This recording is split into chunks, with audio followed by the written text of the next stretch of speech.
গরমে জব্দ হলে শ্বশুরি। ধুমা চালা বডি তুমি আমার মুখে ওটা কি মাত্রা? দেখছো তো বাইরে কি গরম পড়েছে, আর বাইরে যে চড়া রোদ, একটু বাইরে উঠোনে যাবো তাই একটু ভালো করে সানস্ক্রিনটা মেখে নিচ্ছি, বুঝলে? বাবা ঢং, এখান দিয়ে একটুখানি বাইরে যাবে তার জন্য সানস্ক্রিন মারতে হয় নাকি? যত সব। আর গরম পড়েছে তো কি হচ্ছে? এই গরমেও দেখো আমি সেজে গুজে কি সুন্দর ছেলে পটাতে যাচ্ছি। গরমে পাগল হয়ে যাচ্ছে নাকি আবার ছেলে পটাতে যাচ্ছে? আসলে কি বলো তো বৌদি, তুমি তো আমার মতো তো বিউটিফুল না, আর আমার মতো তো বিউটিফুল স্কিন পাওনি, তাই জন্য তোমাকে সানস্ক্রিন মেখে বাইরে যেতে হয়।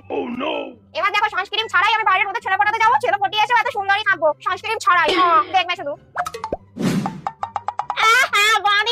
কি হয়েছে সুরসুরি? মদি তুমি ঠিকই বলেছিলে, রোদে বেরোনোর আগে সানস্ক্রিন মেখে যাওয়া উচিত ছিল।